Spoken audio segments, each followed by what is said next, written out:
ایک بستی میں ایک نیک دل درزی رہتا تھا۔ ایک دن ایک امیر آدمی اس کے پاس کپڑے سلوانے آیا۔ درزی نے پورا دن لگایا، محنت سے کپڑے تیار کیے۔ یہ کیا سل دیا تم نے؟ بالکل خراب ہے، میں پیسے نہیں دوں گا، اور غصے میں کپڑا زمین پر پھینک کر چلا گیا۔ درزی کا دل ٹوٹ گیا، مگر اس نے صرف اتنا کہا، اللہ بہتر جانتا ہے، میں نے اپنی طرف سے پورا حق ادا کیا، میں اسے تیرے لیے معاف کرتا ہوں۔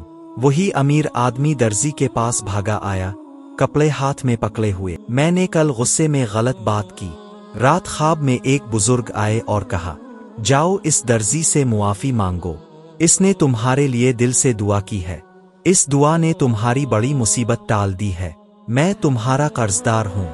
درزی حیران تھا کہ اس کے ایک چپ کر جانے اور معاف کر دینے سے اللہ نے کتنی بڑی خیر پیدا کر دی۔ تمہاری زندگی سے بہت بڑی مصیبتیں دور کر دیتا ہے۔ اللہ دل دیکھتا ہے، بدلہ نہیں۔